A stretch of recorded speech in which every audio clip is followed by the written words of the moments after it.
Olá, pessoal do segundo ano. Vamos agora iniciar aí a nossa apostila 6, tá? Referente ao nosso segundo bimestre. E começamos com um assunto muito importante, que não é importante só para esse seu bimestre, só para esse seu ano letivo.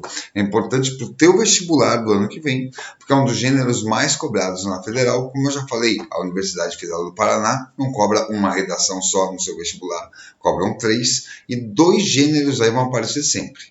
A dissertação de opinião, que nós já vimos, tá? E o resumo. Hoje nós começamos com a base da apostila. Hoje eu vou focar aí nos conceitos e exercícios da apostila, sobre uma produção geral de resumo. E na semana que vem eu começo uma série de aulas aí com vocês para produção de resumo para o UFPR. Vamos passar outras instituições também, como o EPG, Universidade Estadual de Ponta Grossa, mas a gente vai focar no resumo da UFPR a partir de semana que vem. Então, a produção de resumo, produção para vocês escreverem em casa, começa na semana que vem. Hoje eu vou fazer exercício com vocês da apostila aqui na aula, tá? Não fica tarefa para casa, não fica aí redação para este conteúdo. Eu deixo aí para a partir da aula que vem, que a gente começa a focar em Universidade Federal do Paraná. Tá? Então vamos lá, eu peço para vocês abrirem a apostila 6 na página 2, tá? Lembrando que é o caderno, o livro de atividades de vocês lá, beleza? Vamos lá. Resumo, vamos ver o que eles dão de conceito para a gente, um conceito pequenininho, que nem eu falei, a partir da aula que vem eu vou trazer um slide grande para vocês, a gente vai desenvolver melhor o conceito e as características principais aí, principalmente, né, de um resumo. Mas por enquanto vamos ver o conceito básico, resumido, sintetizado, que a apostila nos traz. Compreendendo e sintetizando o texto base, que é texto de apoio para uma produção de redação. Resumo é uma paráfrase que sintetiza outro texto, ou seja, é a reconstituição de um texto, feita com as próprias palavras de quem o parafraseia, mas de forma abreviada, sem muitos detalhes. O resumo, portanto, não é uma cópia, e sim uma recriação do texto que lhe dá origem. O que está dizendo aqui? Que nós temos um texto base, tá? Um artigo de opinião quase sempre, mas nós temos lá um texto informativo, opinativo, e nós vamos pegar aquele texto e parafrasear ele completo. O que é o parafrasear? É escrever com suas palavras a ideia do autor do texto, tá? Não a sua ideia, não novas informações, e sim do texto. Ele coloca ali uma parte, esse conceito tem uma parte aqui muito bacana, que fala, feito com as próprias palavras de quem o parafraseia, né? Faz essa paráfrase que falamos agora, mas de forma abreviada. Eles vão te dar um texto longo e você tem que tirar todas as partes aí, tirar todos os detalhes do texto, tá? E transformar ele num texto curto, que quem leia esse texto curto feito por você, com as suas palavras, entenda a temática, e os argumentos abordados naquele texto inicial. Não precisa do texto inicial para entender. O teu próprio texto vai fazer essa função, vai ter esse objetivo. Lógico, para isso a gente vai ter que referenciar o texto de apoio. Quem é o autor, o veículo de comunicação, a data, mas tudo isso a gente vai deixar a partir da aula que vem, tá? Então agora eu quero ver com vocês ali, nós temos na página 2, 3, 4... texto de apoio bem grande que eu vou ler com vocês agora, tá? E temos os exercícios que começam na página 2, o exercício 1, e aí depois vai continuar lá na página 5, o exercício 2 ao 4, e vamos até a página 7, que é o exercício 9, tá? Vamos fazer essa sequência agora na nossa aula aí. Então vamos lá. Vamos começar não com o exercício 1 que está antes, vamos primeiro ler o texto de apoio e a gente volta nele, beleza? O texto de apoio está na parte inferior da página 2. Começa na parte inferior da página 2 e vai até o final da página 4. Tá um texto longo, peço para vocês acompanharem comigo. Livro de atividades, né, a apostila de vocês, volume 6, página 2. Vamos lá. Leia o texto completo e responda as questões de 1 a 9. Não vou fazer 2 a 9 porque a 1 a gente vai voltar. Então, de 1 a 9, tá? Esse é o nosso exercício aqui. Vamos lá. A vantagem de comer terra. Novas descobertas sugerem que comer terra não é necessariamente patológico, mas apenas uma adaptação. Em 2009, um grupo de estudantes de biologia da Tufts University reuniu-se para comer terra. Eles moeram pequenos torrões de argila e ingeriram o pó para descobrir, pela primeira vez, o sabor desse material. Esse estranho teste de sabor era parte de um curso de medicina darwiniana oferecido por um de nós, Starks. Os alunos estavam estudando a evolução da geofagia, a prática de comer terra, principalmente solos semelhantes à argila, coisas que animais e pessoas praticam há milênios. O Guia Padrão de Referência para Psiquiatras, a quarta edição do Manual de Estatística e Diagnóstico de Transtornos Mentais, DSM-I, na sigla em inglês, classifica a geofagia como um transtorno de alimentação em que a pessoa consome coisas que não são alimentos, como cinza de cigarro e tinta de parede. Mas como os alunos viriam a descobrir, estudos culturais de animais e humanos sugerem que a geofagia não é necessariamente uma anormalidade. Na verdade, ela é um tipo de adaptação. Os pesquisadores estão analisando o ato de comer terra sob um ângulo diferente e descobrindo que o comportamento geralmente serve para suprir minerais vitais e para desativar toxinas de alimentos e do ambiente. Abordagem evolucionária. Uma forma de decidir se a geofagia é anormal ou adaptativa é determinar até que ponto o comportamento é comum em animais e em sociedades humanas. Como o comportamento é observado em muitas espécies e culturas diferentes, é provável que seja benéfico. Atualmente parece não haver dúvida de que a geofagia é ainda mais comum no reino animal do que se pensava. Os pesquisadores observaram geofagia em mais de 200 espécies de animais, incluindo papagaios, veados, elefantes, morcegos, coelhos, babuínos, gorilas e chimpanzés. A geofagia também é bem documentada em humanos, com registros que datam da época de Hipócrates, 460 anos antes de Cristo. Os mesopotâmios e antigos egípcios usavam a argila medicinalmente. Eles cobriam ferimentos com emplastros de barro e comiam terra para tratar de várias doenças, principalmente do intestino. Alguns povos indígenas das Américas usavam terra como um tempero e preparavam alimentos naturalmente amargos, como noz de carvalho e batatas com um pouco de terra para neutralizar o amargor. A geofagia foi praticada com frequência na Europa até o século XIX em algumas sociedades, como a etnia Tiv, da Nigéria. O desejo de comer terra é sinal de gravidez. Uma explicação comum para o hábito de animais e pessoas ingerirem terra é que o solo contém minerais como cálcio, sódio e ferro, que mantêm a produção de energia e outros processos biológicos vitais. Como as necessidades desses minerais variam com a estação do ano, com a idade e com o estado geral de saúde dos animais, a geofagia é particularmente comum quando sua dieta alimentar não fornece minerais suficientes ou quando os desafios do ambiente exigem mais energia que o normal. Gorilas das montanhas e búfalos africanos que vivem em altas altitudes podem, por exemplo, ingerir terra como uma fonte de ferro que promove o desenvolvimento das células vermelhas do sangue.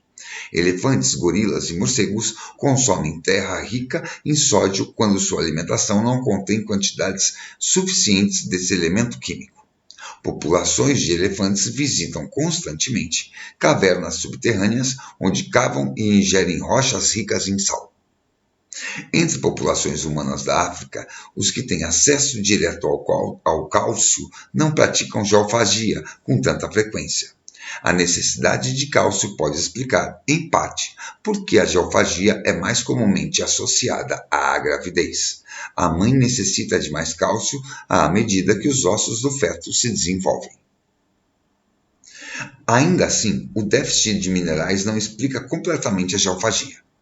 Num artigo extenso de revisão publicado em 2011 na Quarterly Review of Biology, Sarah Lee Young, da Cornell University, e seus colegas concluíram que ingerir terra raramente acrescenta quantidades significativas de minerais à nutrição de qualquer ser, humano ou animal. Em muitos casos, esses comportamentos interferem na absorção do alimento no intestino à corrente sanguínea, provocando deficiência de nutrientes.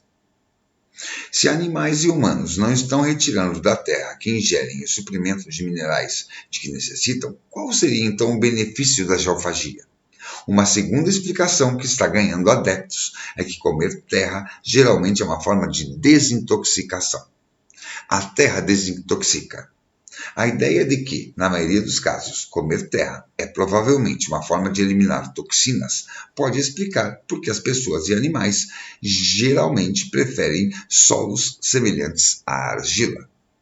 Moléculas de argila negativamente carregadas ligam-se facilmente a toxinas carregadas positivamente no estômago e intestinos, evitando que as toxinas penetrem na corrente sanguínea e transportando-as através dos intestinos para serem eliminadas.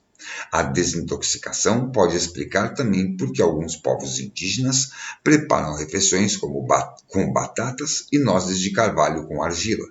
Esses alimentos são amargos porque contêm pequenas quantidades de toxinas. Nos anos 90, James Gilliard, diretor executivo da Fundação Mundial do Papagaio, encontrou apoio para a hipótese da desintoxicação em um dos poucos estudos experimentais sobre geofagia. Enquanto observava um bando de papagaios peruanos alimentando-se numa faixa específica de solo exposto ao longo do rio Manu, Gilliard notou que os pássaros não se interessavam por faixas de terra das vizinhanças com muito mais minerais. Já continuamos o texto.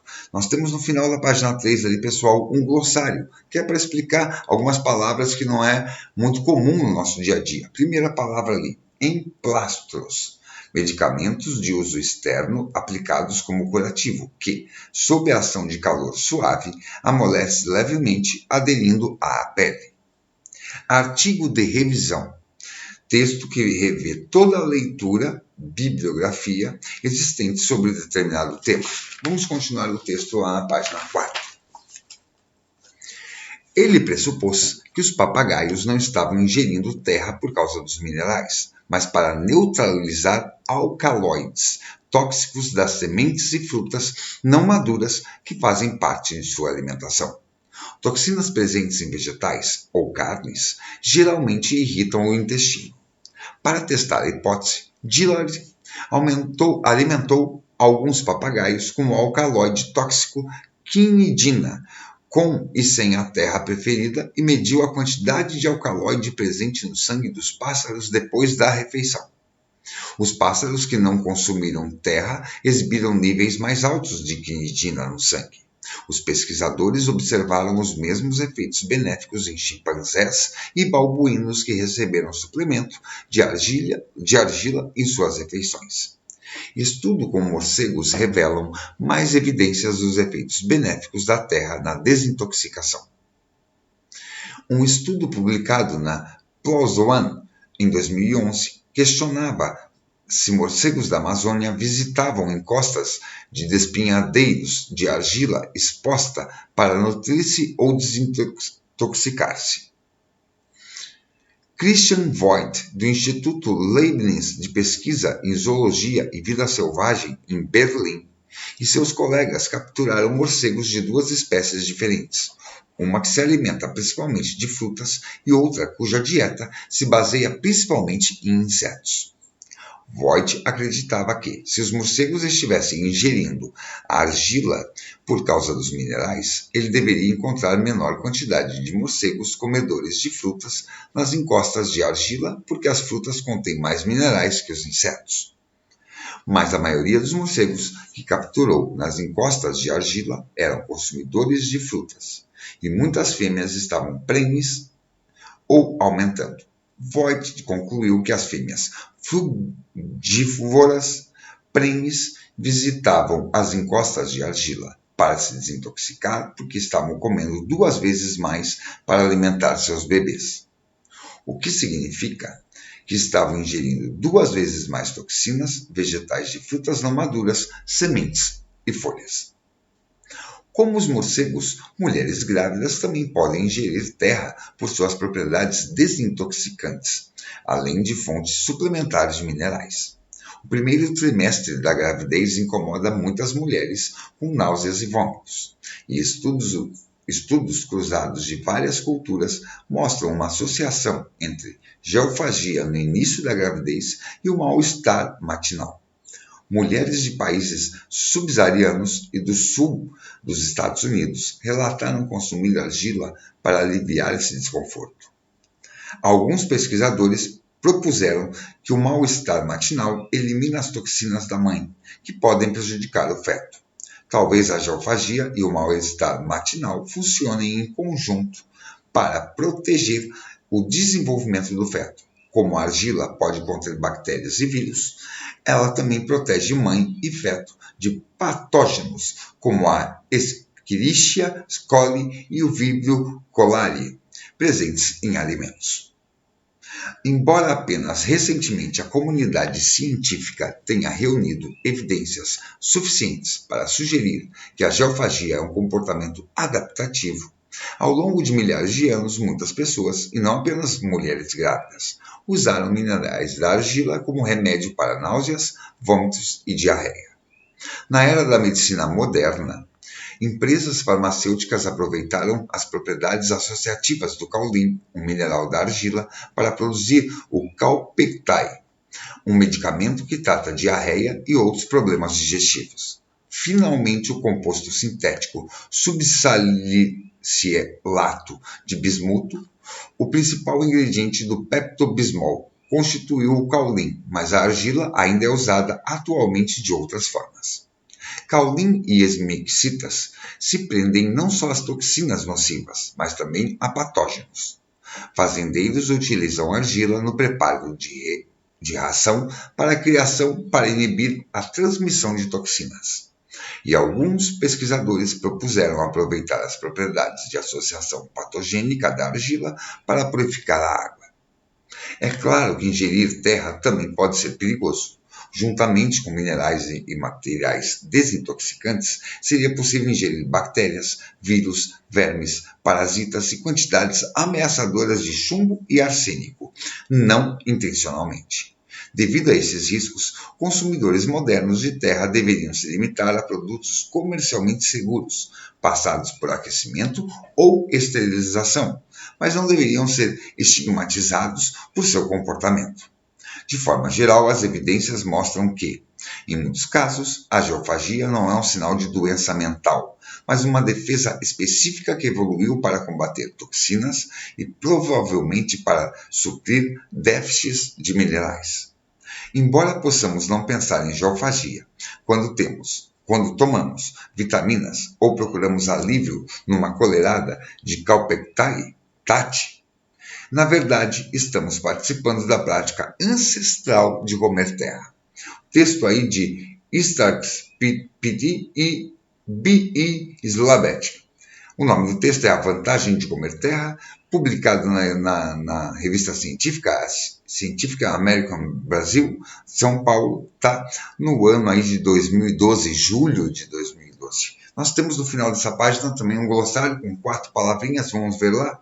Alcaloides, que é classe de substâncias orgânicas nitrogenadas com características básicas. Temos frugívoras, que se alimentam de frutas. Patógenos, agentes que causam doenças. E estigmatizados. A palavra estigmatizados quer dizer aí marcados por um estigma, sinal vergonhoso, condenados, criticados. Tá? Vamos lá, então, vamos começar com o exercício da página 1. Nós temos um texto longo, bem longo aí, para fazer um resumo direto, não é assim simplesmente fazer o resumo, nós precisamos aí de algumas etapas. Na aula que vem eu vou mostrar características para fazer isso, mas hoje nós vamos aí fazendo o resumo do resumo. Por assim, você vai fazer um esqueleto do texto base, que a gente leu agora, bem grande, para produzir um resumo. Vocês não vão produzir resumo para mim desse texto, mas a gente só vai fazer os exercícios para a gente já exercitar aí essa forma de tirar as principais informações de um texto base na produção de um resumo. Vamos lá, página 2.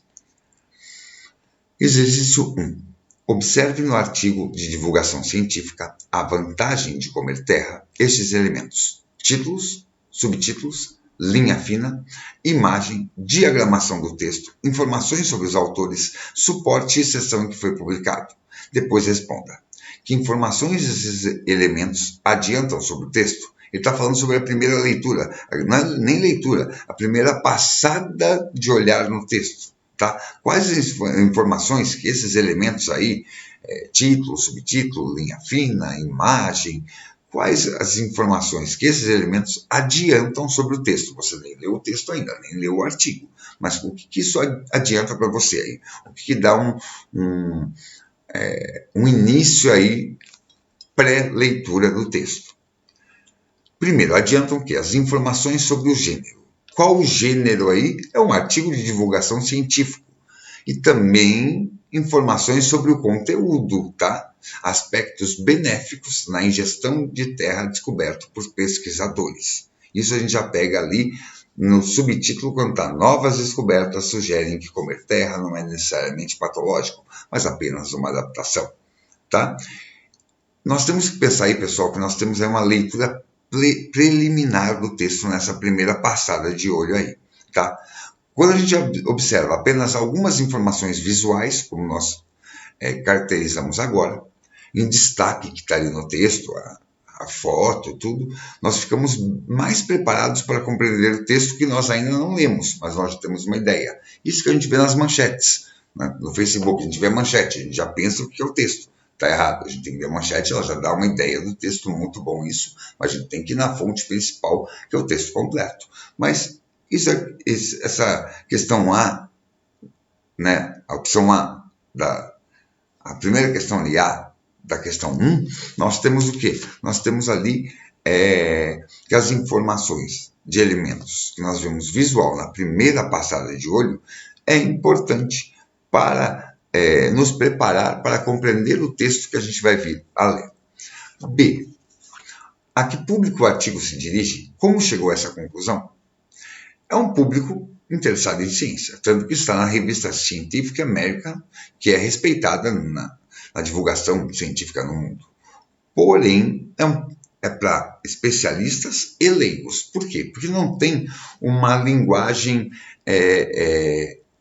especificamente acadêmica. É um artigo científico popular também, porque ele não é acadêmico. Sim, ele não exige do leitor conhecimentos técnicos. Então, dá para, tanto, um pesquisador ligado à ciência ler esse artigo e se beneficiar da leitura desse artigo, como pessoas leigas também não ligadas à ciência, mas que são interessadas em ciência, tá? Vamos agora continuar os nossos exercícios na página 5. Exercício 2.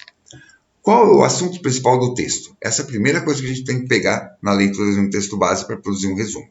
Qual é o tema? O tema a gente pega no quê? Na leitura geral, que a gente fez agora, na leitura inteira do texto, tá? O texto fala sobre o quê? Sobre geofagia, assinalando os problemas e as vantagens desta prática. Tranquilo? Questão 3. Durante a leitura, você deve ter percebido que vários estudos e cientistas são mencionados. A esse respeito, responda as questões a seguir. Tem da A a D ali. A. Que estudos são citados ao longo do artigo? Só lembrar lá, pessoal. 4ª edição do Manual de Estatística e Diagnóstico de Transtornos Mentais. Tá? Artigo extenso da revisão publicada em 2011 no Quarterly Review of Biology. Tá? E um estudo publicado no PLOS ONE em 2011. Então, são 2 estudos citados aí como base. Quais especialistas são referenciados? Temos ali alguns. Sarah Lee Young, da Cornell University, James Gillard, diretor executivo da Fundação Mundial do Papagaio, teve uma parte boa do texto ali em relação a ele. Christian Voigt, do Instituto Leibniz de Pesquisa em Zoologia e Vida Selvagem em Berlim. 3 especialistas referenciados no texto. Que informações são apresentadas sobre os especialistas? Nomes deles, os nomes, obras, instituição na qual trabalham e qual instituição que eles publicam as pesquisas realizadas por eles, tá? E por último, para fechar a questão 3, qual é o efeito de sentido dessas informações para o leitor? É dar credibilidade ao texto, evidenciando que a pesquisa feita para a escrita do artigo e os dados apoiados em estudos científicos e não em opiniões pessoais. Isso tem muito a ver com o que a gente está vivendo na atualidade. A gente está vendo aí com esse problema do coronavírus muitas publicações científicas em relação a isso e muita gente fala, não, mas eu acho que não é bem por aí, porque a minha opinião, isso até serve para a gente, para o nosso momento aí. O que é científico é estudado, pesquisado e testado. Tá? Uma pesquisa científica ela não é só criada dentro da universidade e passada por público em geral, ela é testada. Agora, a opinião, cada um tem a sua, então vale muito mais a comprovação científica que a opinião pessoal. Tá? Vamos para a questão 4. Releia esta frase do primeiro parágrafo. Nós pegamos o tema, a temática lá na questão 2, com toda a leitura do texto. Agora nós temos que ver os argumentos utilizados pelo autor. E esses argumentos nós vamos achar em leituras específicas de algumas partes. Vamos ver qual parte que ele selecionou. Esse estranho teste de sabor era parte de um curso de medicina darwiniana oferecido por um de nós, Starks. A quem se refere o nós? O nós ali se refere, sim, aos autores do texto. Vai lá no finalzinho, que está ali, P.T. Starks e B.A. Slavet, que na verdade o nome deles é Philip T.B. Starks e Brittany L. Slavet. Esse artigo foi escrito em dupla por esses 2 pesquisadores, tá? Então esse nós aí, dessa frase, se refere a esses 2 pesquisadores. Por que o nome Starks está entre parênteses? Aí, pessoal, porque traz uma informação complementar, ou seja, identifica qual dos autores do texto deu aulas no curso de medicina. E aí é o Philip T.B. Starks. C. Qual linha de estudo que o enunciador segue em seu estudo sobre geofagia? Está bem claro ali. Medicina darwiniana. Página 6. Exercício 5. Releia o título e a linha fina. Só a parte ali da manchete e subtítulo, tá? Título e subtítulo. A vantagem de comer terra. Novas descobertas sugerem que comer terra não é necessariamente patológico, mas apenas uma adaptação. A leitura dessas partes possibilita perceber o posicionamento do denunciador do texto sobre o assunto. Que posicionamento é esse? Que palavras o expressam? Dá para deixar claro ali, dá para notar claramente que o enunciador é favorável à ideia de que comer terra é algo benéfico.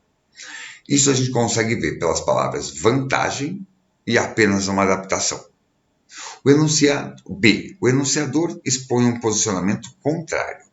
Circule no trecho a palavra relacionada a esse posicionamento, patológico.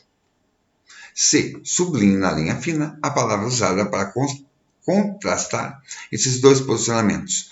É aí a conjunção adversativa mas. Você traz uma informação, mas tal coisa.